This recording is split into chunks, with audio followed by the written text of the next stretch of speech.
Hi friends, మా ఛానల్ని subscribe చేసుకోండి. మరిన్ని అప్డేట్స్ కోసం బెల్ ఐకాన్ని క్లిక్ చేయండి.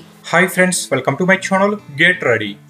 నాటి బ్రిటిష్ సైనికులతో వీరోచితంగా పోరాడిన యోధుడు ఉయ్యాలవాడ నరసింహారెడ్డి.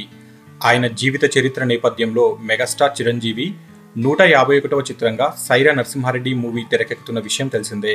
సురేందర్ రెడ్డి డైరెక్షన్లో ఉయ్యాలవాడ నరసింహారెడ్డి రోల్ని పోషిస్తున్న చిరంజీవికి సంబంధించి ఇప్పటికే పలు పోస్టర్స్ విడుదలైన విషయం తెలిసిందే. శుక్రవారం ఉయ్యాలవాడ నరసింహారెడ్డి వర్ధంతిని పురస్కరించుకొని దర్శకుడు సురేందర్ రెడ్డి తన ట్విట్టర్లో ఆయన ఒరిజినల్ ఫోటోను షేర్ చేశారు. ఇక ఈ ఫోటో ఇప్పుడు సోషల్ మీడియాలో వైరల్గా మారింది. దసరా కానుకగా సైరా చిత్రం రిలీజ్ కానుంది అన్న విషయం తెలిసిందే. కొనిదెల ప్రొడక్షన్స్ పై mega power star Ram Charan ఈ చిత్రాన్ని ఎంతో ప్రతిష్టాత్మకంగా నిర్మిస్తున్న విషయం తెలిసిందే. సో ఫ్రెండ్స్, మీకు ఈ వీడియో నచ్చితే లైక్ చేయండి, షేర్ చేయండి. మరిన్ని ఫిల్మ్ అప్డేట్స్ కోసం మన ఛానల్ని తప్పకుండా సబ్స్క్రైబ్ చేసుకోండి.